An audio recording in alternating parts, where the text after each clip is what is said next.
Hola a todos, bienvenidos de nuevo a mi canal de YouTube de contenido astronómico. Bueno, voy a seguir con estos pequeños vídeos que me he montado sobre historia de la astronomía. Vi algún dislike, pero no me importa. Está claro que es algo que no gusta, no interesa demasiado, pero bueno, también para saber por qué hemos llegado a donde hemos llegado, tenemos que saber de dónde venimos y qué es lo que nos haya traído hasta aquí.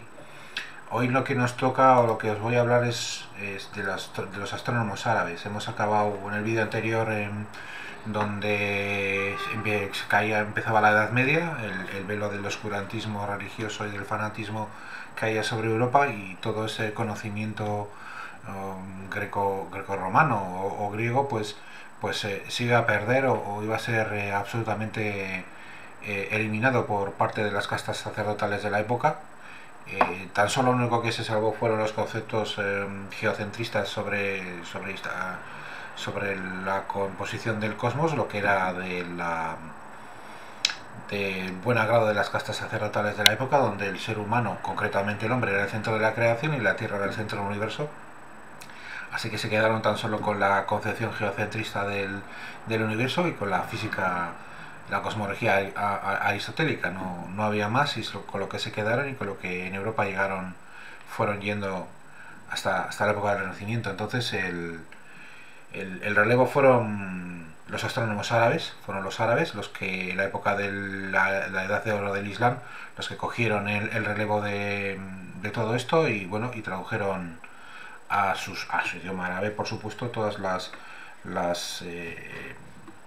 obras greco-romanas que existían, como el Almagesto de Ptolomeo, por ejemplo, y unas cuantas más, y que gracias a ello, cuando acabó esta época de oscurantismo en Europa, y también acabó la época del oro del Islam, pues los científicos europeos recogieron todo este saber de los astrónomos árabes o los científicos árabes y llevaron a Europa hacia el Renacimiento y hacia la época más o menos en la que estamos. Como siempre, utilizaré mi blog de astronomía personal y bueno, os empiezo a comentar, ¿no? Astronomía árabe o astrónomos árabes. Los árabes mantendrán viva la llama del saber durante la época del oscurantismo europeo. Los estudios astronómicos interesaron tanto a matemáticos, viajeros, hombres de religión y al hombre común, ya que su religión y el Corán tienen abundantes referencias al sol, la luna y las estrellas. Aparecieron observatorios públicos y privados en todas partes. La astrología era considerada como ciencia y los soberanos tenían sus astrólogos personales que guiaban muchas de sus decisiones de Estado. Se ha dicho que la ciencia árabe fue mera imitación de la del Imperio bizantino o del mundo clásico. Se ha dicho también que la ciencia árabe española fue imitación de la ciencia árabe oriental. Hoy en día se puede demostrar que esto no es cierto en absoluto. De hecho, tuvieron sus propias teorías y desarrollaron sus propios métodos de estudio. Los propios árabes. Hay que tener en cuenta que el imperio musulmán o la época árabe de aquel entonces, más o menos desde el año 1000 hasta 1400-1500 después de Cristo, pues se dividió en distintas partes, en distintos califatos, distintos emiratos, de lo cual yo no os lo voy a hablar porque no es mi terreno y bueno, y para eso tenéis ya los libros de historia. Entonces os voy a comentar los astrónomos más conocidos, más o menos, que han dejado bueno, pues su impronta en la astronomía. Y digo astrónomos, ya os adelanto, y creo que ya no voy a comentar más, que astrónomas en esta época no hubo ninguna. No ha quedado ninguna referencia, no ha quedado absolutamente nada de astrónomas tanto europeas como árabes. Empecemos con Al-Khwarizmi. Debemos a su nombre al de su obra principal, que aquí lo pone en árabe, que es algo así como Isab al-Yar wal Mukabala, nuestras palabras álgebra, guarismo y algoritmo, para que veáis de dónde vienen todas esas palabras que vienen precisamente del árabe. De hecho, es considerado como el padre del álgebra y como el introductor de nuestro sistema de numeración denominado arábigo. En nuestro sistema de numeración 1, 2, 3, 4 proviene de la India, no es un sistema de numeración, en realidad proviene de lo que es la India, la zona de la India, que fue adaptado por los árabes y luego entró aquí lo adoptamos los europeos porque el sistema numérico que utilizamos era el romano. No sé si conoces la numeración romana: un palito, dos palitos, tres palitos, el 3, el 4 es palito y una V, el 5 es una V, el 10 es una X, y así sucesivamente. Por ejemplo, los romanos no utilizaban el cero o no tenían números negativos. El cero es una aportación de la India también. El cero no es un concepto que tuviesen los romanos, no entendían de eso, y es un concepto abstracto. Sigo con Al-Khwarizmi. De su tratado sobre astronomía, titulado Singhir Zig, también se han perdido las dos versiones que escribió en árabe. Esta obra se basa en trabajos astronómicos indios, a diferencia de manuales islámicos de astronomías posteriores que utilizaron los modelos planetarios griegos del Almagesto de Ptolomeo. El texto indio en que se basa el tratado es uno de los obsequiados a la corte de Bagdad alrededor del año 770 por una misión diplomática de la India. En el siglo X, Al-Mairiti realizó una revisión crítica de la versión más corta, que fue traducida al latín por Abelardo de Bath. Existe también una traducción latina de la versión más larga, y ambas traducciones han llegado hasta nuestro tiempo. Los temas principales cubiertos en la obra son los calendarios, el cálculo de las posiciones verdaderas del Sol, la Luna y los planetas, tablas de senos y tangentes, astronomía esférica, tablas astrológicas, cálculos de paralajes y eclipses, y visibilidad de la Luna. Está claro que los científicos árabes de la época no tenían nada que envidiar a los griegos ni a los europeos. Siguiente, Tabik ibn Qurra. En astronomía fue uno de los más tempranos reformadores de la visión ptolemaica. Analizó varios problemas del movimiento de los planetas y del movimiento aparente sobre el horizonte de la Luna y el Sol, y a resulta de esta investigación pudo escribir tratados de numérica indicando cómo se podría construir relojes de Sol.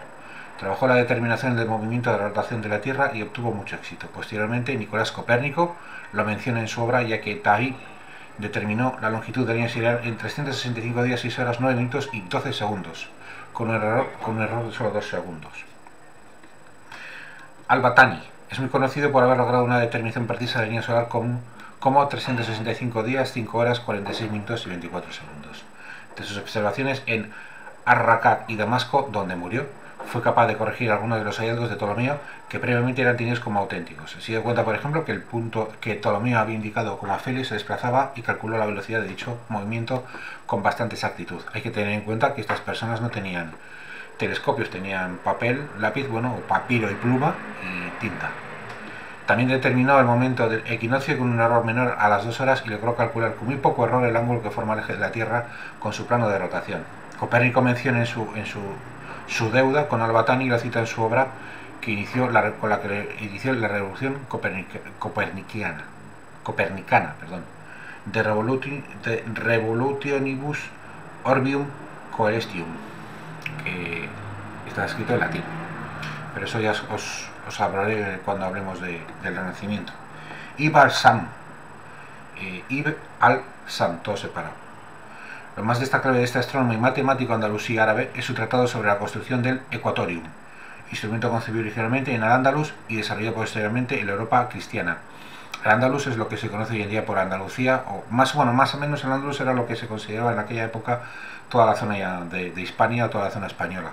Al fin y al cabo, para que no lo sepa, a partir del siglo VIII, lo que es Hispania quedó invadida por los musulmanes, y eso perduró hasta el año 1492, creo que fuese, que fueron expulsados definitivamente de Granada por los reyes católicos.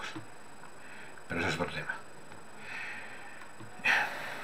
Del Equatorium. Es otra de las principales contribuciones de Ibn al-Sam a la astronomía. De hecho, este tratado es el primer trabajo conocido que trata este instrumento, anterior a las obras de Azarquiel y Abu Salt de Denia. Su tratado se conserva, la traducción incluida en el libro del saber de astrología de Alfonso X el Sabio. Creo que, no sé si os lo he comentado, pero os lo comento ahora, que el único rey cristiano de aquellas épocas del medievo que se salva de la quema es Alfonso X el Sabio, que fue el único que hizo un esfuerzo por recopilar todo el saber griego. De ahí viene el seudónimo del Sabio. El instrumento descrito por el tratado es un híbrido astrolabio Equatorium y Al-Sam de los parámetros numéricos necesarios para la construcción del Equatorium, y utiliza los valores de Al-Battani para las longitudes de los apogíos de los planetas. Los valores de Al-Khwarizmi y marasma para los nodos ascendentes de los planetas y los valores de las excentricidades y los radios de los epiciclos de los planetas del Almagisto más de Alsam. Un equatorium, para que sepáis, es un instrumento astronómico empleado para encontrar las posiciones del Sol, la Luna y los planetas en el horizonte del lugar sin empleo explícito de extensos cálculos astronómicos, solo mediante el uso de geometría. Este tipo de dispositivos permitía la representación de los cuerpos celestes, incluido el movimiento anomalístico. El equatorium tiene 8 placas, una para el Sol, 6 para los diferentes de la Luna y los 5 planetas, y una para los epiciclos planetarios, cuidadosamente explicada y colocada dentro de la mater de un astrolabio. Ese instrumento ayuda a determinar la longitud de un planeta y ahorra a los astrónomos una gran cantidad de tiempo. Azarquiel, este ya es más conocido, fue un importante astrónomo y geógrafo de Al-Ándalus, hispano. Una de las más citadas contribuciones de Azarquiel fue la compilación de las tablas astronómicas de Toledo en su versión árabe. Sin embargo, resulta paradójico que en realidad Azarquiel tuviera una aportación a este respecto menos importante, ya que fue un trabajo realizado por Al-Khwarizmi y Al-Batani. Según lo que se deduce del estudio de las tablas de Toledo, Azarquiel estaba en disposición de realizar predicciones de suma importancia dentro de la astronomía. Las tablas tenían como función principal la de ofrecer a los astrónomos las posiciones en el cielo de cierto tipo de astros y las fechas en las que tenían lugar determinados fenómenos cósmicos. Por tanto, eran empleadas para poder concretar la situación exacta de un cuerpo celeste en épocas futuras. Y aquí os comento lo que en realidad es la astronomía. La astronomía es una ciencia de relevos, es decir, hay una serie de observaciones donde unas personas realizan unos estudios astronómicos y miran lo que ocurre en el cielo, y eso va pasando de generación en generación mediante unos libros, y esto es un ejemplo bien a las claras de cómo se realizan estas cosas. Azarquiel, que tenía en su poder datos precisos sobre multitud de fenómenos gracias a la labor de sus ayudantes, pudo emplear las tablas para predecir los eclipses solares que sucedían años e incluso siglos más tarde. También fue capaz, al parecer, mediante el análisis detallado de los datos recabados, de poder predecir la aparición de cometas, pero no obstante sobre esto hay que ser cautelosos. Al-Sufi. Este astrónomo fue de origen persa. La zona de Persia se puede definir más o menos por la zona de Oriente Medio, donde está Irán, Irak, un poco Irán más hacia el este, la zona tocando la India. Trabajó traduciendo y expandiendo con comentarios obras de contenido astronómico procedentes de los griegos, en especial el Almagisto de Ptolomeo. Fue uno de los primeros en observar que el plano de la eclíptica está inclinado respecto al ecuador celeste y realizó cálculos para averiguar la duración del año trópico.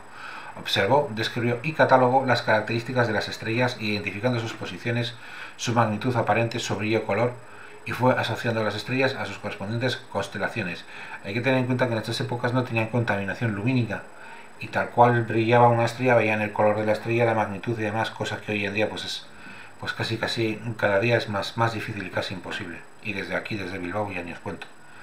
Para cada constelación proporcionó dos dibujos, uno con el punto de vista desde fuera de la esfera celeste y otro con el punto de vista desde dentro de la esfera celeste. Seguimos. Sigo con un señor llamado Al-Tusi. Se considera a Tusi como el científico más eminente en el campo de la observación astronómica entre los periodos de Ptolomeo y Copérnico. Inventó una técnica geométrica denominada acople Tusi, que ayuda a la solución cinemática del movimiento lineal como suma de dos movimientos circulares. Tusi calculó el valor de 51 segundos sexagesimales para la precesión de los equinoccios e hizo enormes aportaciones a la construcción y uso de algunos instrumentos astronómicos, incluyendo los astrolabios y los cuadrantes solares. Tusi elaboró tablas astronómicas, las tablas icánicas, muy precisas sobre los movimientos planetarios. Este libro contenía posiciones en formato tabular con las posiciones de los planetas y el nombre de las estrellas. El sistema planetario propuesto por él fue el más avanzado de la época y fue usado extensivamente hasta el advenimiento del modelo heliocéntrico en tiempos de Copérnico. El Observatorio Astronómico de Maraghe, en el norte de Irán, se construyó para desarrollar el trabajo de este científico. Ulugh Bek, que ya viene a ser el último de todos, y como os dais cuenta no tenemos mucha información sobre astrónomos árabes. También es un tema que por temas de política pues siempre está un poco guardado o olvidado. Ahí está el tema, y bueno, este es el último que he podido recopilar que haya hecho algo, y es muy tardío, es del año 1447. del año 1400 ya el siglo XV, ya viene a ser ya como, dijimos que Hipatia de Alejandría fue la última astrónoma, se puede decir, el final de la cultura greco-romana.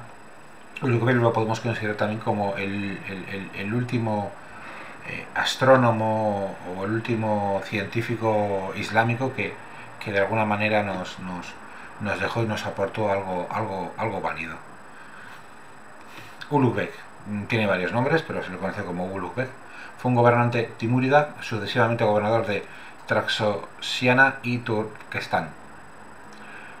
Fue regente y sultán. Durante su vida tuvo un gran interés por la astronomía y en 1948 construyó un observatorio astronómico enorme denominado Kurhazig, muy similar a la instalación de Tycho Brahe que dominó Uraniborg. En el observatorio instaló instrumentos de gran tamaño para que fuera posible hacer medidas de precisión. Así instaló sextantes con radios de cerca de 36 metros y una separación óptica de 180 segundos de arco. Construyó relojes de sol inmensos. La obra de Ulugh se centra en astronomía y se puede decir que en 1432 determina la longitud del año siderio como 365,2570370 días, que traducido sería 365 días, 6 horas, 10 minutos y 8 segundos, con un error de 58 segundos. En sus medidas empleó un gnomón de casi 50 metros de altura. Este valor fue mejorado años después por Copérnico, en una diferencia de solo 28 segundos, apelando a valores del astrónomo Tabib y Qurra. Ulugh Bek fue notable no solo en los campos de astronomía, sino que además destacó en matemáticas, abriendo nuevas fronteras en la trigonometría y en la geometría. Ulugh Bek fue el clásico ejemplo de una persona nacida para una serie de circunstancias o características, pero le tocó lo que le tocó. ¿Y qué le tocó? Le tocó ser gobernante. Y este señor fue asesinado por su hijo cuando él se dirigía a la Meca. Porque no digamos que como gobernante fue una persona pues muy justita en todo, ¿no? No muy mala, pero sí muy dejada de todo, ¿no? Que te dejes matar por tu propio hijo, pues indica bien a las claras que no habías nacido precisamente para ese puesto, ¿no? Que te quedaba un poco grande el puesto de jefe de lo que te tocó. Y aquí tengo una pequeña nota. Tan solo un rey, Alfonso X el Sabio, de 1221 a 1284, rey de Castilla, pretendió acumular todo el conocimiento de la época y para rellenar el agujero de la ciencia en general tradujo textos del árabe y del hebreo al latín o al castellano de la época. Fundó la Escuela de Traductores de Toledo. Es otro ejemplo del cuál era la situación del conocimiento en Europa occidental. Y naturalmente todo eso se acabó cuando él falleció, pues todo fue desmantelado, lo que se ha destruido y demás, ¿no? Es lo que pasó con todo esto. Y bueno, esto es lo que tenemos con esto. No ha sido una entrada muy larga, 20 minutitos. No sé si es que no ha sido una entrada muy larga o es que me estoy adaptando bastante, como me pasa con las entradas del blog, que desde aquí, antes de esto, he hecho como 4 o 5 entradas seguidas así sin más en el blog de astronomía, como quien se ve un vaso de agua. Y ya pues poco a poco voy adaptándome a esto, me voy acostumbrando. Me he sentado, he enchufado la cámara, me he puesto aquí, he puesto a charlar y 20 minutitos explicando lo que pasa con los astrónomos árabes. Bueno, eso es lo que los astrónomos árabes nos han dejado en el camino. Después de esto, pues ¿qué viene? Pues viene el Renacimiento. El Renacimiento, que es el renacer de la astronomía, de la ciencia, del ser humano, de todo aquella lobotomía que sufrimos en Europa occidental los europeos, provocada por el advenimiento del cristianismo más radical que hubo. Pues bueno, pues llegó a su fin con la llegada del Renacimiento, pero también hay que exponer algunas cosillas y algunas historias que pasaron, que serán en el próximo vídeo. No pienso daros más la chapa porque, bueno, tengo aquí ya lo que sigue sobre el Renacimiento, que es lo que prácticamente nos basamos sobre leyes, sistemas heliocéntricos, planetas y demás. Considero una cosa, no siempre estoy por la labor de deciros una cosa, ¿no? Cuando os hablo del sistema solar, y os lo comento ahora porque me he acordado, no tiene nada que ver con la astronomía árabe, alguna vez me preguntaron sobre los planetas en qué sentido giran en el sistema solar. Bueno, depende del punto de vista. Si estás situado en el hemisferio norte de lo que consideramos el el hemisferio norte del Sol, los planetas tienen un sentido, giran en un sentido antihorario. Si está sobre el hemisferio sur, los planetas giran mediante un sentido horario. Depende de nuestra situación en el sistema solar, girarán de un lado o del otro. Entonces, cuando veis documentales del sistema solar y veis cómo giran los planetas, pues bueno, pues depende de cómo coloquen las cosas, pues puede estar bien o puede estar mal. Es lo que hay, es lo que tenemos. Siempre estoy por decirlo, pero nunca me acuerdo, me ha venido ahora el tema. Y bueno, sin más, no os voy a dar más la chapa con esto. Sé que no interesa demasiado, he tenido mis primeros dislikes, cosa que no me molesta. Al contrario, esas cosas vienen bien para darte cuenta de qué es lo que gusta y qué es lo que no. Así que nada, me despido de vosotros, pasar un buen día, pasar una buena semana. Gracias a todos vosotros por seguirme, por estar ahí, por ver mis vídeos, por comentar, por hacer like, dislike o por lo que queráis, aquí estaré. Si tenéis dudas o queréis saber algo, pues me hacéis algún comentario o en redes sociales me podéis encontrar. Los enlaces lo tenéis justo en la parte de arriba de la pantalla de mi entrada de YouTube. Así que nada, me despido de vosotros y hasta la siguiente. Pasarlo bien y cuidaros. Chao chicos y chicas.